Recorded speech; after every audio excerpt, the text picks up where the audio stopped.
Hello, everybody, and welcome to Life After Death and Beyond, Beyond the Beyond, especially this week. Whee! Hi, Kellee White. Hi, James. How are you How doing? are you, darling? I'm super. How are you doing? You know, they say step by step, and I say breath by breath. Breath by breath. And, we're getting closer to that veil. Well, yeah, and the first thing I want to do, I was, away in New Jersey last week doing a tour, and a lot of our podcast people were there in the audience. So I want to thank all of them for coming to the event because really wonderful and supportive, and the messages were pretty incredible because the veil is so thin. Those messages were pretty incredible, and there's one we'll share tonight with our ghost stories. Ooh, how exciting. Do you notice the thinner of the veil, the thinning of the veil? I do notice it. That happens. Like, what do you have when you? I'm more aware of different energies, more aware of it. I had an experience over the weekend that was kind of interesting. I went to the farmer's market and I had this message, just go in and look at the jewelry. So I was looking at jewelry, and next thing I know, I wandered into a store that had this beautiful painting, and I saw the painting, James, and I this is not normally my thing. I felt I was totally guided, but I see this beautiful painting, and I said, who painted this? I've got to have this painting. And they named the person, and I said, oh my God, that woman was my sister-in-law who passed 5 years before I met her. It was her best friend. Oh, wow. So we started talking, and I could feel my sister-in-law again. I'd never met Marie. She died 5 years before I met Don. And it was Don's sister. I have chills even saying it. She had the farm before we did. And I have to tell you, that veil was so thin, I could feel Marie guiding us into this. And she told me some really extraordinary things. But I'll share with the audience. The thing apparently that Marie used to say is, what brought you joy today? Oh, that's great. It was really just left my heart just so full. Wow. So that was my experience of the veil getting thinner. Oh, it's great. I had a wonderful time driving through New Jersey from, where was I? Melville. I landed in Philadelphia. Then I went to southern New Jersey, which is Melville, a little town there, beautiful town. And then I went to Asbury Park and checked out where Bruce Springsteen grew up. Ooh, what was that like? He had a nice neighborhood. It certainly wasn't too blue collar, that's for sure. And but it went down his main street, and went to different stores and asked some shopkeepers. They knew him. Oh yeah, Bruce was here last week. The diner down the street, he's put money toward that to help people. And it was great. It was that nice. I loved Bruce since I was 17 years old. So it's quite a bit. Wow. And then I drove from there up to Bergen County, and I stopped on the way at an American Revolutionary Cemetery. What was that like? Oh, it was great. I have pictures and names from 1798 they passed, or 1780. So I took pictures of the gravestones, and I'm going to go look these people up. Oh my gosh. Well, with the veil thinner, did you feel energy? I felt I was guided to the cemetery. I felt there were certain stones I was guided to go to look at and took pictures of. One was Isabel someone. So I have like 4 or 5 of them. I felt. And then, Kellee, if I might share with you and people that are watching this in the podcast, there were one of the best parts I miss about the East Coast are the old houses. Mm-hmm. The old houses, the old Victorians and the Cape Cods, and you have it where you are, of course, all these types of houses. But I was just blown away, and I loved it. So let me share with the audience, if we don't mind, some of those. Let me see. And then I have a ghost story regarding a photo I took. Okay, this is one of them. Here's a graveyard. You see that? Oh golly! Yep, I see him. Yep. And there was a hawk flying underneath, circling me. Oh, hawks represent the male psychic. Uh-huh. Look at this one. Oh my gosh, James. That's a cemetery. Yeah, and the autumn trees are just gorgeous. And I have to read this one. This is, a monumental. Oh gosh. And I was stopping there, and it was just, I don't know. It is a hawk. Oh yeah. Oh, beautiful. Keeping an eye on you. Doing his job. On me. And look at this. Oh, wow, James. That's amazing headstone. Amazing headstone. This is a trippy one. Oh, gosh. Sorry. Wow. Yeah. Another one. People are so creative out there. Wow. Right? Yep. Well, 1700s. And then there were a lot of great houses This is an old church. Oh, beautiful. Isn't that pretty? Yeah. At the graveyard. This is outside a house. Oh, how scary. I They don't think love I'd want that in Halloween. my front yard. Big as a house. Yeah. There you go. Look at this house. Ooh, Pretty, wow. right? Gorgeous. Yeah. Kellee, do you love clowns? No, I'm not. I think that especially for you. Oh yeah, thank you. No, thank you. Yeah, no, I'm one of these people. I don't like clowns. Yeah, I don't know. thank you, Clowny. Yes, I'll take the skeleton over the clown. Thank you. And just a couple of things else here, which is a couple of pictures that took us some plaques. The greatest gift to this world may not be something you do, but someone you raise. Oh, wow. Yes. This is a new beginning of a new day. You have been given this day to use as you will. You can waste it or you can use it for good. What you do today is important. When tomorrow comes, this day will be gone forever. Oh. In its place is something that you have left behind. Let it be something good. And that was on a gravestone. That was on a plaque. Oh, okay. Wow. That's nice. Yeah, and there's a couple of my houses here. It's fun. Wow. And all the autumn leaves were around, and it's a great one. Ooh, beautiful. Look at that house. That's That's something. We're creative. Look at this in your front yard. Oh my God, no. Yeah, that's a hard pass. That's a hard pass. No, thank you. Oh God. That's that. But yeah, the autumn colors are out, which I love. Oh, aren't they pretty? Oh, It's Kellee, I so miss them beautiful. so much. I just love the autumn colors. We have such beautiful trees now, I which is really miss stunning. them. Yeah. So tonight's show is all about ghost stories. Yes. So I know people want to know about earthbound spirits, ghosts, spirits, souls. So first of all, what is your definition of ghost? What do you think a ghost is? A ghost to me is a soul that kind of gets stuck here in the energy, maybe through, I always call it through a personality disorder, or through trauma, or through great loss, and they just don't want to go. They just don't want to leave the energy. They don't want to leave the area. But you think it's the fullness of that soul? It's a very good question. Go ahead. You tell me. Well, I don't know. I wasn't sure until I've had a lot of experiences, and we'll talk about the ghost whisper I did as well. And like anybody else, I thought, well, they say kind of when these people say stuck and like earthbound spirits. When I worked with Lynn Probert, she said, why would anyone want to be stuck when that's their home and this is not their home? Yeah. And she say, and I worked with Marianne Winkowski for Ghost Whisper. She specialized in earthbound spirits. So I don't know if for me fully, I don't think they're fully earthbound. I don't think that all of them is there. I think it's an emotional imprint. Oh. So it's an imprint in the energy in a space. And it's like, there's no time. There's an emotional imprint which kind of stays there. Right. So it's almost like going back and visiting an old high school we went to, and you have old memories of that. Yeah. And activity goes around that. But I don't think the full soul is there. I think it's just an imprint, and usually an emotional or mental imprint or trauma that stays attached, like an old photograph. It's an old video plays itself over and over again because there's no time, and it's kind of stuck in this. It's kind of stuck outside. Right. Time. That's what I think. That makes sense to me. Well, let me ask you this. Well, something which was really interesting when I worked at Ghost was with Marianne Winkowski, the ghost hunter lady we met. Right. I'd go with her, and she would say, there are people right over here. And I said, well, why would some people get stuck, like stay there? She goes, well, they were so into that their passion was so involved in that.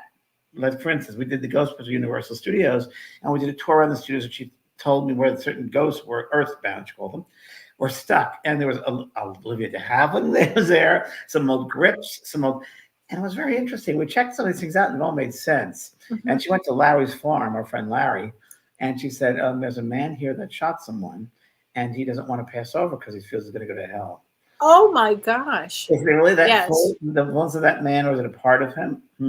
Hard to say, because I just think that's our world, and I think we have too much to that earthbound. And I don't know. I think fragments or aspects can be. Well, let me ask you this: what is the difference between a ghost and a poltergeist?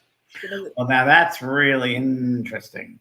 Yeah. And I don't know the answer, but I will give you my hypothesis is that I think a poltergeist are several beings, spirits. And I think that they're unevolved beings. And I think they use energy to screw around, Yes. mess around. Yeah. And I think there are all different types of kingdoms and layers and levels and so forth. The Diva Kingdom, the Elementals, and so forth. And there are all these different levels. And they all do different types of things. Some of those levels will screw around with people, as you know. One of your ghost stories tonight, and one of my ghost stories deals with that. So I think that's what that is. And people often ask, what is the difference between a soul and a spirit? And Mavis Patel told me this one great medium friend of ours from the UK. And throughout my New Jersey trip, they come seeing Mavis Discount Tires. People bring a book about Mavis. I'm like, okay. Well, and we have to tell everybody that Mavis loved to be with you. And we all spent time together in New Jersey and New York. Yeah. That was her. She loved it, and she loved being on stage with you, James. And Janet's church, and Pompton Beach. So yes, it was very much a Mavis experience, and she helped with that.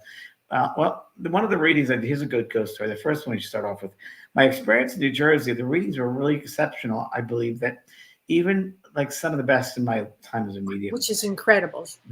40 years. So, and I think it's because the energy of the people in the audience. They're very passionate. There's very Italian, Irish, very passionate people.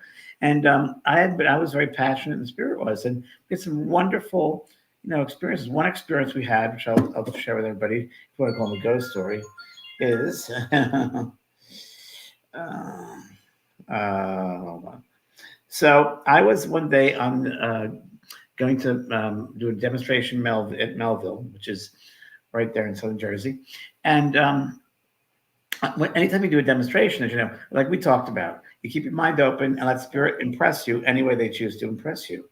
So I did that, and I was in the afternoon. I felt like I passed a Longhorn restaurant, which I'd never heard of, and it was a steak restaurant. And I thought to myself, wow, I never eat steak. For the heck of it, I'll just go in there and have a steak. So I did that, and it was funny because nobody was one server there, and she took her time. It was a two-hour time was there. I was like, okay, I'll do this. This is fun. And there was a whole big Western motif in this restaurant. You'll see a picture here. Oh, yeah. Right? Uh-huh. Have you heard of a Longhorn restaurant before? Yeah, I was in the food business, yes. You heard of it, okay. It was not my account, but I do remember it. So I was walking around, and I took a picture of this gentleman, this cowboy or man. Yes. Cowboy on the horse or bull. No, on a bull. Yeah. Okay. And then that night, in the demonstration, the second half of the demonstration, I brought my phone on stage, which I never would do. And I'm looking at the audience and look at this lady and said, she looks like my sister Lynn. Isn't it interesting? And this lady's waving her hand. And I said, okay, stand up. She was very emotional. I said, what's your name? She goes, Linda. I'm like, okay. And then, so that was one thing. I had a lot of different readings. Another one stood up, another lady. I said, there's a man here who passed away falling off a horse. And she said, yes, that was my husband's brother. And, on details. And I said, well, I have something to show you. Would you mind coming here to the stage? She goes, sure. And I showed her, this picture. Which is of a cowboy riding a bull. Yeah. Right. And she said, starts screaming, that's the same picture we put on his gravestone. Oh my gosh. Wow, James. So spirit had guided you to that restaurant. Without a doubt. Without a doubt. Yeah. The intelligence of that world is it's so beyond us. And again, being stuck and down here, I don't know, it's such an intelligence. But there's aspects or facets of us that can't move on, maybe, because we're still not fulfilled down here, earthly. Yeah. But I also think that spirit likes for you to have fun as the medium. Oh, yeah. Because that really opens you up in such a way when you have an experience like that. Yeah. And I saw this dilapidated house, and like when you and I were doing that demonstration in Chicago, I said, there's a young man here who died of an overdose with heroin, and the needles hung out of his arm. And that worked. That also was some of that. Oh, another one, which is really wild. I was getting my luggage ready in the hotel, and I get my mind open. And all of a sudden, I was like, oh my gosh, I packed everything but my belt. So I was grabbing my belt around my handle of my little suitcase. And, young man died of hanging himself with his own black belt. Oh. And I did this demonstration, and about 400 people, and a lady sitting right in front of me. I said, does someone has a know someone that passed away, young man, 23, I think it was, black belt, hung himself, lady, right in front of me, center. Out of 4 people, she was right in front. She goes, that's my nephew. She was the only one. Oh my gosh. And then her husband came through, and the boy they were whole family was there, and great communicators, great recipient. And he said the boy with the belt was talking about, it's not as big as people think. It's okay. We're always safe here. We're always safe here with suicide. We're always safe. He was talking about earth people, earthlings. He said, it's making fun, make it more serious than it really is. It's not as serious as you make it. There's no there's no death. There's no death. There's no death. Mm-hmm. You shouldn't cut class, but there's no death. So, Wow. Now you have a ghost story. I have a good ghost story. Please share. I have a good ghost story. And this was before my head injury. So this would have been in like 1999. No, about 1998, I think it was. Is this in your book, Kellee? No, this is not in my book. Okay. This is not in my book. But I used to do a lot of business and a lot of food shows in New Orleans. Now, have you ever spent any time in New Orleans, James? I certainly have. Okay. It's a pretty haunted place. I saw a movie there. Yeah, with Anne Hayes. Oh, okay. You did. Okay. Yeah, well, that in itself must have been something. Yeah. I can only imagine. Oh my gosh. Well, I always stayed at my favorite hotel, and my favorite hotel was called the Royal Sonesta on Bourbon Street. I love this hotel, the Royal Sonesta. It was my favorite. I'd always stay there. I went on, did a lot of business there. So when I'd stay in the hotel, they would always say, "Hi, Miss White, how are you?" They always knew me because I stayed there so often. So anyway, I had this time I had a different room. I used to have different, I didn't always get the same room. So this one night I had been working all week and I was exhausted and I just, had to go to bed. I did not set the alarm because that morning I was going to be able to sleep in. I didn't have to work. And so I was so excited. So I fell asleep, and about 1 a.m, literally the shutters opened and the window went open and I got up, with like a flash. I mean, this was an old-timey hotel with shutters, right? So the shutters go up. So what's going on here? So I get up and there's no wind out. I shut the windows. I shut the shutters, go back to sleep. 30 minutes later, the same thing, only this time the shutters go open and this is what I hear. Whoa! I hear it. And I'm like, oh my God, this is obviously a ghost in here. Like I'm panicked. So here's what happened. I try to go to sleep. I'm like a nervous wreck and I'm so upset. Anyway, I finally must have fallen asleep in exhaustion, when you're just so tired. So at 6 a.m, the alarm goes off. The one I did not turn on. The alarm goes off. And I'm thinking, well, maybe the housekeeper, turned it on, whatever. Only this time, James, my lipstick that was in the bathroom was parked and leaning against the alarm clock. And I'm like, you son of a bitch. I was so upset with this ghost. So I said, I'm out of here. So I packed up my stuff and I headed down the hall. I was so upset. And I asked a housekeeper and I said, is there a ghost in that room? Because I know what I saw. And she said, did the shutters go and the window went open? And I said, yeah. She goes, were you missing lipstick and makeup? And I go, yeah. Oh, wow. She goes, yeah. He's there all the time. Is it a male ghost? Male ghost. Just trying. Maybe a drag queen with makeup. New Orleans. You betcha. Anyway, that was to me one of the scariest because he was trying to scare me. Yeah. And it worked. I've never been scared by him, really, but I've had some weird experiences. One when I was a young boy, and some of them repeat, which I've told the audience before, but there's some good ones. This one I think I've told. I think I was 24. I just moved to LA. And I had no money, and I remember I bought I think it was an Impala, 67, and it was a big tank, and the gas gauge didn't work. And I remember it was $600 I bought it for, in Ontario, California. And I went out to a club some Saturday night. I was like 24, had a good time in LA. And I remember I was coming down, Fountain Avenue, Fountain and La Brea and Fountain. Sure. Yeah, it's a big cross street, everybody. Yeah. So I get to that area, and all of a sudden the car dies. Like, oh shoot! I forgot there's no gas gauge. I ran out of gas. Right there, right after Fountain, at the right.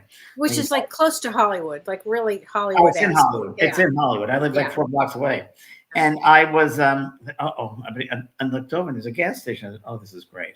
So I went to get. It's so weird.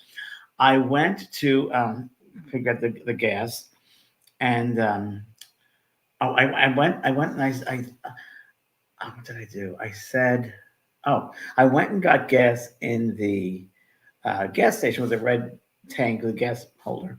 And I get there and I got, I think, I don't know, $2 or something. And I go back, and at this time, the gas tank is located in the back of the car where the license plate is. You put the license plate down, that's where the gas tank is. And I get there. Now, before I get there, I see a white glimmering light, like a light glimmering, like sheet type thing. I don't know what it was. Like, what is that? It's a piece of lit, but it was tall, and it went. And I bent down and I looked at the tank. It was, oh, there's no funnel. I got to go back and get a funnel. So I left it there, and I looked back at that shimmering thing. I thought, what is that? And it went off, and I went, okay, I better get the piece, the funnel. So I go back to the office, and I hear bang. My car, the Impala, was rolling up to a sidewalk into the A&M record building. Oh, I know exactly where that is. Oh my gosh. And that's a big car. It's a tank. It's a tank, yeah. Well, so I think that white shimmering was a ghost or a guide of mine. Yeah. But think about it. If I had been there and I hadn't gotten that little part, I would have been bent down there, and the driver behind obviously wouldn't see me kneeling down there and would have killed me. Wow. I mean, that is probably more of an angel guide. Angel guide. Yeah. Because that's amazing. But I have a better. I've told this ghost story before, Kelly, to people here. It's worth repeating. I think it's a few weeks ago I talked about it. I went to Loretta Lynn's plantation. Okay, so tell us all about that. So I was doing a whole thing I was a correspondent for just a little while for Entertainment Tonight. And I would go to different haunted places and people's houses, like Johnny Carsey was still around hanging out. Different places with Miriam Kowski, with the Ghost Whisperer. I'd hang out with Jennifer Love Hewitt and do some stuff with her. And one of the most interesting, Loretta Lynn invited me to go to her plantation down where she lived in Tennessee. And lovely, lovely lady, my favorite people I've met, tell you, in the spotlight there. And she had a big plantation. There was a plantation house. And supposedly it was very, very haunted. One of those haunted places was there in Tennessee. So I said, okay. And then there was her house was in the back, but it's the plantation house in the front, which is the museum. And I'm going to throw it at you. Do you remember the commercial you used to make? This is fried chicken. And her daughter would say, and I helped. Yes. Shake and bake or something. Shake and bake. Good treasure chicken. And I helped. Yeah. That was the whole kitchen was there. The orange linoleum, the whole thing was there at a museum. Anyway, and upstairs in the 2 bedrooms, 2 or 3 bedrooms, they said it gets very haunted and that it'll scare you. Like, oh, really? So I went with my friend Jordy and the Entertainment Tonight crew, 2 or 3 people. And we waited, and Loretta said, well, good luck now. I'm going to go to bed. So, okay, Loretta, you go to bed. And there's also outside the plantation house a meat house or a little room they kept cold meats in. And I'm walking once and I see I'm going to describe an old mammy lady, like with a, mammy. And she walked back and forth. And I said, there's a woman coming in here. We're going out back and forth, like reliving, like getting ready for the meals. And okay, it was like 11 o'clock. So we're hanging out upstairs and nothing's happening. So I said, around 1 o'clock, I said, hey, like 1 o'clock, I think I'm going to go. And all of a sudden we all look out and there are people running in the hallway, like, whoosh, whoosh, wow. And there was a Civil War. It was nurses and doctors. And this was obviously a place for the soldiers to come to who were hurt. We walked in one room and there was someone sawing off a guy's leg. Oh my gosh. And you could see this. See it really clearly. Oh my gosh. Nurses with the water full of blood, they come by us and we're like, oh, it was just like too much. It was really. Wow. Were you scared? It wasn't scared. It was like I was in awe and I was amazed. I was just amazed. That was the most probably intense thing I've ever seen. Wow. Now, had the Civil War happened in that area right there? Oh, yeah, that was a Civil War camp. That was a place where there was a hospital. They used that plantation to, I think it was Confederate soldiers, I believe, and it was where they would help them. It was where the doctors and nurses would help them. And it was war all around there. Oh, wow. Yeah, pretty wild, eh? That is a wild one. Don had something similar. Well, not similar to that, but Don was in Glasgow in Scotland, and he was at a hotel with Neil Diamond, and they were staying in this hotel. And so in the middle of the night, this giant soldier with a bayonet was standing right over him. And Don woke up. It startled him, and he woke up and Don said, "What do you want?" Which is a way to handle a ghost. And the ghost just disappeared. But it turned out that was an infirmary, James. But same thing. So that kind of makes me wonder about wartime things that trauma. happen. And it's trauma, yeah. Civil War is one of those battlefields that's the most haunted in the world. Gettysburg, my cousin's gone there. I'm going to go there, I think, next year. Well, I was invited too. Well, we should go together. Yeah, with Ruthie. It was with Ruthie. We were going to go. Yeah. Yeah. We'll go. We'll do it. We'll do it, Kellee. Another one that happened was we talked about this earlier. I told you this story, like when you talked about the hotel. I was, and this was more the leprechaun thing we were talking about. Okay, yeah. But it's still it kind of freaked me out. I was, I got to Dublin, and it was the first time I was there, and I put some Irish, whatever, the euros and money in the top drawer underneath my socks. So I know where it was. And the American money somewhere else in my wallet. I hid that in a safe, something. And that evening after class, I came back and I wanted to get some money to go to have dinner with the students, get a little bite to eat. And I went to the top drawer under my socks. There was no money. I'm like, where's my money? Where's my money? And I was like, what happened? What happened? So I just didn't know. And I was like, this is so weird. And when you're traveling, your mind is all over the place anyway. So I was like, So I went to my wallet and used a credit card. And I came back that night about 10 o'clock in my room. And I'm like, where's that money? I'll go over, and it was underneath the bed. It was stacked up in one stack in the middle of underneath the bed. Which is no way you would have obviously put it there. Really under there and put it there. Oh, yeah. Oh, no. They like to do a lot of mischief. That would be like mischief. Yeah, they definitely like to play. Wow. And, So I don't think any evil ghosts. I don't know about that. I think I've talked about this as well in the show here, but when I was first developing, and I'd come that wakened level of consciousness. Yeah. And it was kind of in between. And I remember I was coming down some kind of like, I don't know how to describe it, down through mountains or something. And I remember there were hands reaching out to me, and grabbing me. I'm like, oh, it was like, and I woke up. And then another time when I was developing, I don't know, it was a succubus. I don't know that succubus. And they're on me, and I'm like, oh, and I said, are you of God?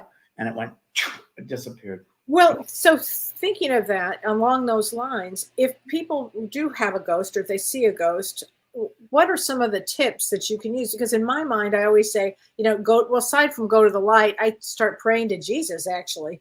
So what are things that people can do? Well, so this is interesting. I'm going to just go work from Marianne Winkowski from the Ghost Whisperer to teach us. It was a pretty good one.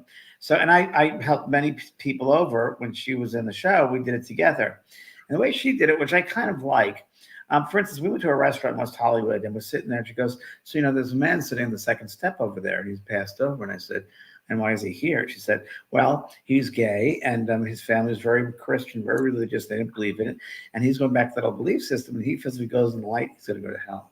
Oh, how frightening. Why would he go over there if he's here and he's not in hell? So, again, it's that mindset. Sure. Right? So, and what she did that was really interesting is, first of all, if you know a place is kind of haunted, if you call it that, and become over, no, don't get scared. Now, what she said to me, which I think is fabulous, she said, the ghosts would only they need energy of the earth people, so they need a lot of energy. Because the last place you're going to find anybody is in a cemetery. There's no energy there. No energy there whatsoever. Interesting. Because they need your energy. They need phonetic energy. They need some kind of energy from you. So he goes, the most haunted places? And I said, no. She goes, dentist offices and airports. Okay, wait. Dentist office? Dentist offices and airports. Now, why is that? Because fear. Dentist fear. Emotions and energies we have. Yeah. How and they use that fear energy to manifest, to be around. So the worst thing we would be afraid of when we get an experience or manifestation, to be afraid, because you're just feeding them. You're feeding them energy. So along those lines, by the way, a couple of things. I'd go to my dermatologist years ago when I was living in Laguna Beach, and they put me in a room at the end of the hall. It was room 15. I was like, oh, it feels so weird. It's a portal. And it was right next to the morgue, I found out. Right next to the morgue. Wow. They don't put me in room 15. And it was this whole joke to this day, but it felt really weird because I'm kind of in between this world and the other world in some way. It was really bizarre because it was a hospital. right? And it was the morgue. So that was a real weird one. You know what, James? Shirley and I had a situation similar to that. We were in Beverly Hills, which is a very haunted area, frankly. It just is. It and is. We were looking for an office, and we found an office, and it was going to be really inexpensive, and we couldn't figure out why it was going to be so inexpensive. But we went to look at it, and when we started, it was down. It was like towards the basement. It was on the lower level, and as we got in the elevator to go down, I said, "Shirley, this feels bad. There's something off here." And when we got out into the space, I almost fainted. I said, I don't know what happened here, but something horrible happened here. And here's what it was. And I ran out of there screaming, "You can't give this to me for free." I didn't want this office. But Shirley didn't feel the energy like I felt the energy. But anyway, I asked them what had gone on. And it had been a place where they had done plastic surgery. And there had been a lot of, problems in the plastic surgery in that area. So yeah. That was enough for me. Really, really weird. So another weird thing, Beverly Hills, you mentioned that. This is very, very strange. And, things happen fleeting for a minute. We don't, again, in the spirit world, we're outside of time. Time is only of a small three-dimensional world. And I think I slipped through that once. I was in Beverly Hills. I was on a bus. I was first when I moved to California. I used to work at the William Morris Agency over there, Wilshire Boulevard. Right. Take the bus. And one day I got, and I'm not a morning person. So I'm probably, it's like 8:30. And I'm like, ugh. So I'm half in between the altered state of consciousness. And Kellee, it was the weirdest thing. I looked down Wilshire Boulevard and I was transported to the 1940s. Everything was sepia tone. The lamps were changed. Their stores weren't as big. It was very small. The cars were all old, the 40s. Like, what is this? That's incredible. Yeah. I almost stepped through time. I stepped through a window of time, and it was a flash, but I was very aware of it. It was so weird. Yeah. Oh my gosh. It actually happened in different spaces. I've done paranormal experiences, investigations, and I'd go see a place, and it would be really weird, but I'd see it in an old time when, let's say it was haunted or there was something. I'd see it when they died, like the time, what it looked like when they passed. Oh my God. Many times that's what the trauma is. So let me go about helping people over with that. When people feel their place is haunted, one of the things I suggest is, first of all, calm down. Don't feed them. Center yourself and ground yourself. And let them know telepathically, I can see you. I can feel your energy. It's all about love. You're being very loved. There's no death. Because sometimes they don't feel like there's no death. They don't believe in that. And that, if you want to say stuck, and sometimes Testimony of Life by Helen Greaves, great book. Like, who lady didn't believe she was passed over, was in England, and they tried getting her, and one day she finally listened to this girl by the well, and she brought her to their side. She was just locked in her mindset, right? So one thing I would say is get into grounding and center yourself, and to make sure that spirit knows it's all about love. Everything is love. That's what you want to do. And I'd say, and then talk to them and say, there's a whole other world out there, the dimension, and just fill it with your heart, and you'll be guided. Now, if they're a young person, let's say, I would say, do you have a grandmother who's passed? Maybe look for your grandmother, ask for that name. It depends on the age of the person that you're working with, but always ask for someone that you'd probably really be in the spirit world, and they'll come and get you. And I do that when I worked in hospice. I would do that as well. Let's say, think of someone who loves you, who's passed over. But it's a good thing to do and ease their mind. And what Marianne Winkowski used to do, she would talk to them. They would tell her why they don't want to pass over, what they're concerned about. And as you know, Kellee, when someone's on their deathbed, let's say, they really don't sometimes want to go. Yeah. So things are resolved. My father would not leave. I said, Dad, I want to leave. And he said, I want your kids to make sure you don't fight over the house. He said, we're not going to fight over the house. He was gone. So sometimes they need to resolve things before they go on. And sometimes they're not resolved. And that's why we talk about hanging out close to the earth. So talk to them, find out what the problem is, and let them know you'll take care of that. But then she created, like, in her mind, a beautiful portal of golden light. Doorway. And she said, and fill it with love and say, they're there to help you over there if you want to go over. And then, every time I was with her, they usually go. Wow. Well, I had a situation also in 2 years ago when I was after a surgery. My first surgery was in August of 2022. And I was in the hospital, and it was after recovery. I was going to sleep. And as I fell asleep, all of a sudden I look up, and there is a a little boy about 12 years old staring at me. He had long, blonde, curly hair, kind of like mine, staring at me, right at me. And I said telepathically, like, what are you doing here? And he said, well, I just wanted to check in. I like to check in with, see how everybody is doing here. And I said, well, how are you here? How did you die? And he said, from COVID. And he said, I said, well, do you want to go to the light? I remember having this conversation with him. And he said, no, I want to walk around and make sure everybody's taken care of. And immediately the nurse came in, flicked on the light, and he disappeared. And I said to her, I have a little boy here. His name is Keith. He's about 12 years old. He told me he died of COVID. She said, oh, you saw him. I said, I did see him. And she said, yes, a lot of people see him. She said, he actually passed in this room. This was the COVID room area. I'm like, okay, here we go. But James, he just wanted to stay around and kind of just see, almost like he felt like he had a job to do. Obligation. Obligation, yeah. When I was working in the hospital, again, when I was just living in LA and I had temporary jobs, one of the jobs was at a hospital in the human resources. And they liked me so much, they put me around the hospital in different areas. And there was one job, I had delivering mail up on I think it was the 5th or 6th floor in a different nurses station. And I would go and I'd see a band, I don't want to describe it, of medical people in white coats, nurses, doctors. And it was, a bunch of them, I thought, oh, maybe they're students. And they go into one room and then they'd leave and I'd just watch, oh, they're down there in that room. And then, the next day I'd come back and say, oh, I saw the team of doctors. I said, oh, that person passed. And then the other person passed in the other room. These were the people that were helping them over. And gosh. One of the nurses said, oh, yeah, they come and they get them. They prepare them before they pass over on a higher level. I said, that's so cool. Before I was into any of this. And she goes, oh, yeah, I see them too. And she goes, yeah. So they have a whole band of people. And makes sense. And they bring people over. Wow. This is fascinating. It's fascinating. Wow. Did you see any ghosts while you were doing the show Ghost Whisperer? Oh, yeah. Well, yes. Well, I didn't see any. We had experiences. We had a lot of phenomena happen. So Jay Moore, one of the actors, was there, and he was on his mark with his lamp, the lamp shines down on him. It's called his mark, setting his mark for the scene. And he said, oh, let me make my coffee. They're finishing setting up the shot. Let me get my coffee. He stands off his mark, going to go get his coffee, and a lamp fell right down. Oh my gosh! It would have killed him. Oh wow! Wow! And then when we're when doing the editing of the show, many times the editors would see lights and see figures around Jennifer or the cast members around doorways, and they'd rewind it and we'd see it again, and then nothing wouldn't be there. So a lot of that happened. A lot of stuff happened with the music of the show. It changed without anyone doing anything. So we had to redo some stuff. We had to redo several different editing of episodes because there was some phenomena, and you have to think about it. They were all open to this ghost whisperer with the subject, so they were playing a lot. It was like playing.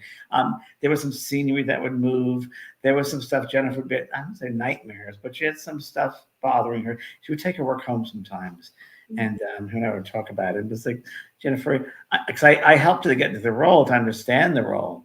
But I said, but there's got to be a fine line. You're an actress, you're playing a part, but don't be that much, so into it that it's affecting your own person.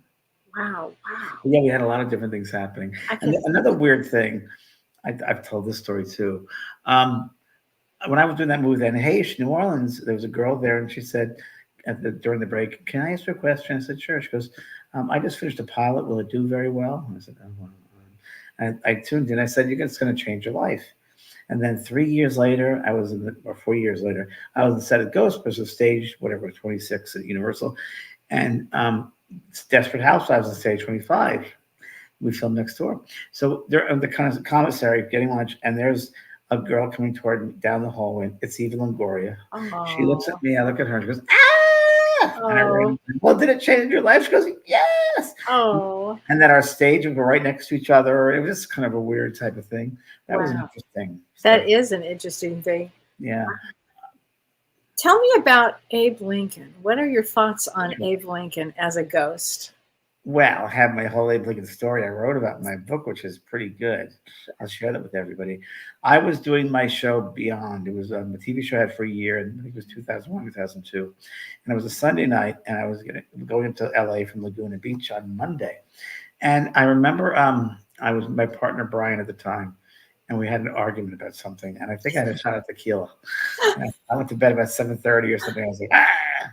And I'm lying in bed, like, oh, and I'm just about to fall asleep, and I'm aware of a figure at the end of my bed staring at me, like, I have my other story too. I got to talk about the Edgar Casey one. It's a good one.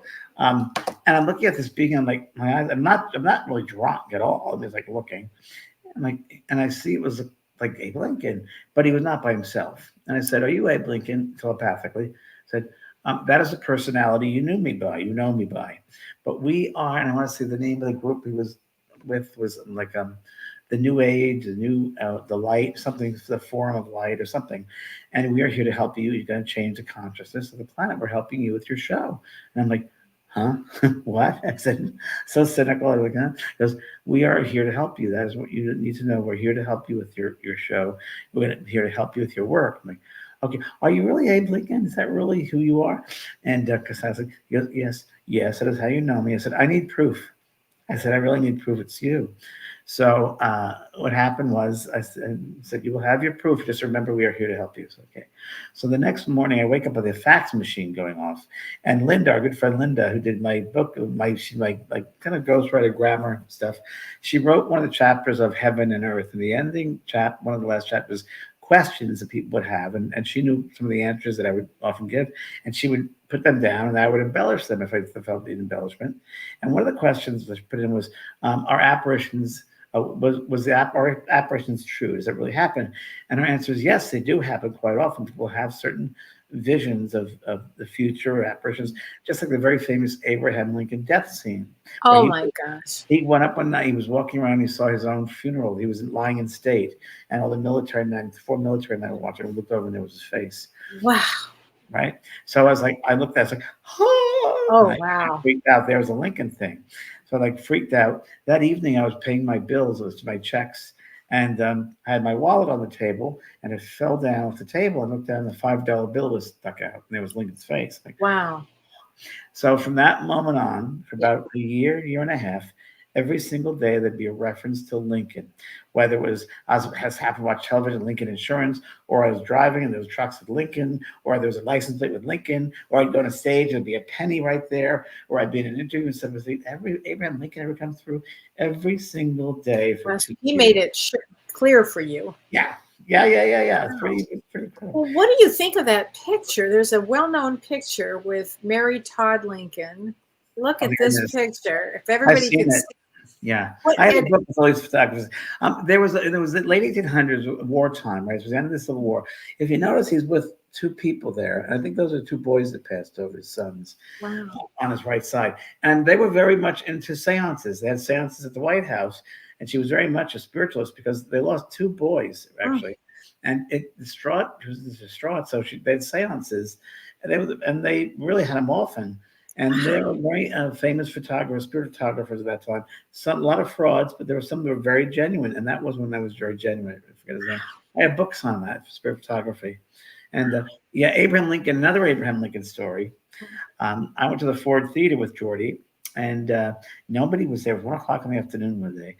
And I know I've been around at that time in a past life there. I knew Lincoln. I think I was one of his soldiers. I'm fascinated by him. So there's definitely a connection. And I remember Jordy said, why don't you go sit on the stage? I said, okay. I sat on the stage, and Jordy's known for orbs pictures. Yeah. Well, and after she goes, oh boy, this we got here. Oh, I have another story about a church. I got to tell you that. It's really cool. And I looked, and there are thousands of orbs all around the stage. And you looked up, and where the boxer was, coming down was a stream of orbs on the stage, the whole stage. Wow. And I was still saying, come to me, friends, just come closer. And she caught that on her camera. That was a good. Wow. One. And there was another time, Kelly, which was a really great story. Again, it's not a ghost per se, but it's a spirit. I was invited to Virginia Beach, the Edgar Casey Foundation, and for a benefit. And I said, yeah, I'm going to do a benefit for them. They do so much good work. But it was located in Virginia Beach. For me, it was like 3 planes, right? Yeah. So I did that. I took the planes, and the hotel was in the motel on the beach. And I went on a Sunday, and there were 700 people that couldn't even fit in the place, but it was a good cause. And then they were very nice. And then where's his grandson? I think it was you, Casey, who should have come and said, thank you for doing this. Appreciate it. He didn't come. He Oh. didn't even say thank you. And I was like, Wow. I was kind of angry. I was like, wow, I've come all this way. Yeah. Please don't come and say thank you. So I was like, I went to bed kind of with that weird thing. Mm. And I awakened around 5 o'clock to get ready for the plane. But how I awakened was I was aware of another gentleman at the end of the bed, edge of the bed. I look up and telepathically I'm aware of this man, all in white, and he's holding a doctor's jacket. And I looked at him, he had long arms, very long arms, and thin, long arms. And I knew it was Edgar Cayce. You're Edgar Cayce. And he goes, yes, I am Edgar Cayce. And he walks to the side of the bed. He goes, yes, Dr. Van Praagh. And I said, I have this for you in his jacket. And I said, I'm not a doctor. He goes, oh, yes, you are. You've healed many hearts. Oh my God. And he gave me the jacket. I'm like, and he goes, thank you for being here. Wow. And then he goes, you have arthritis in your left knee. Please refer to reading 1835, and that will help you. I'm like, okay. So the Casey Foundation people drove me to the airport, and they asked me about that, and they sent me the remedies, the numbers, and sure enough, the one I found was the one he mentioned. It was about arthritis. Wow. Castor oil and some other remedies, and it worked.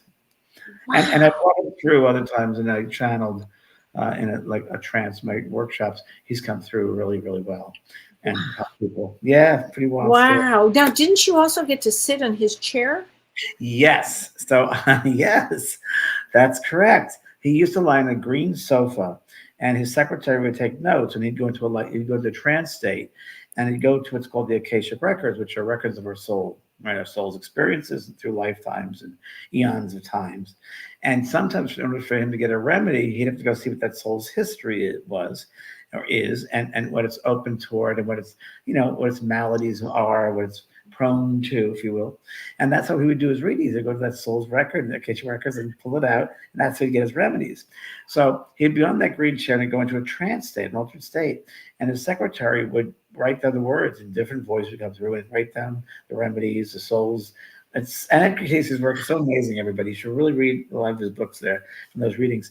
And I laid down on the sofa. The lady said I could do it. And Jordy took a picture of me.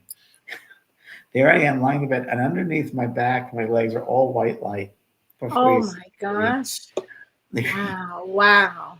And yeah, and my friend Jordy says she's one of us, and so we're together, and I was visiting her in Ohio, which is a hotbed of activity, by the way.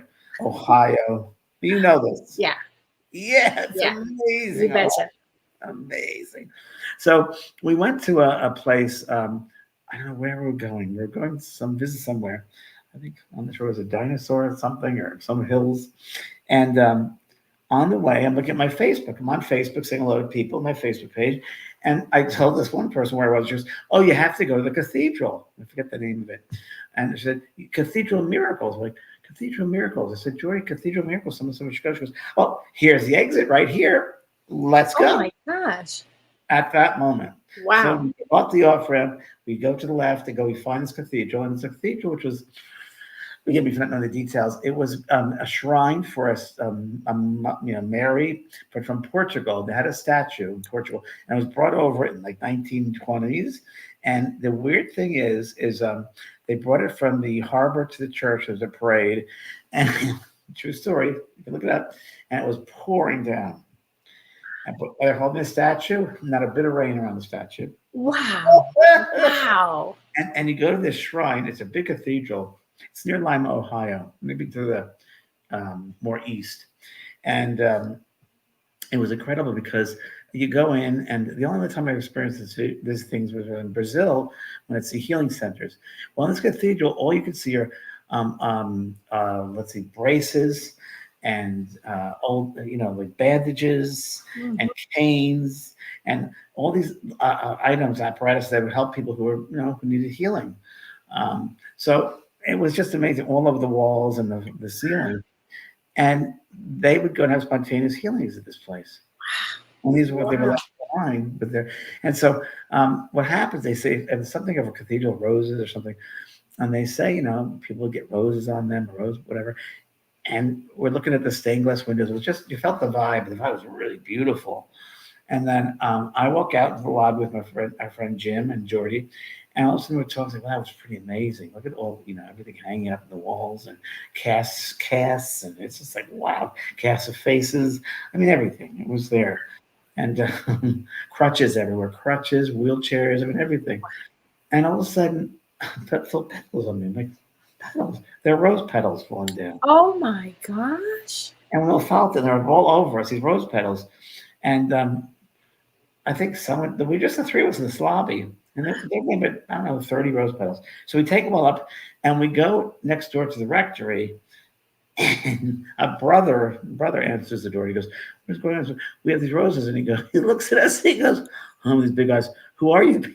Who are you people? Oh my God! You got to be special because this rarely happens." Oh my God! So That's extraordinary, though. trippy. I mean, really trippy. My God, I could listen to these stories all day long. But you have a tarot webinar coming up. Talk to everybody about that. Yes, this is very exciting. It took 2 years, 2.5, 3 years to develop this course on tarot.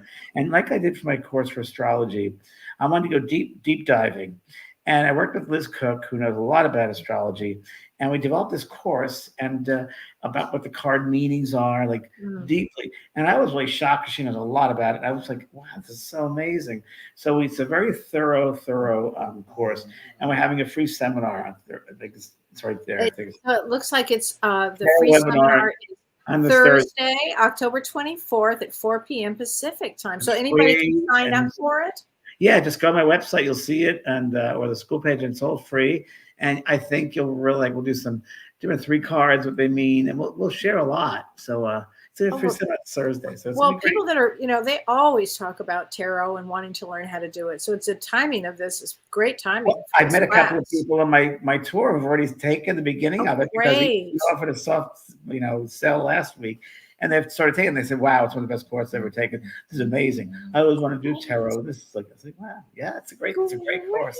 This is so exciting. Great. Okay. Wow. And what are you up to, Kelly? I have an Angel and Archangel class with our dear friend Janelle Campbell, and it's a Zoom event, and it's Friday, December 6th. It's at 4 p.m.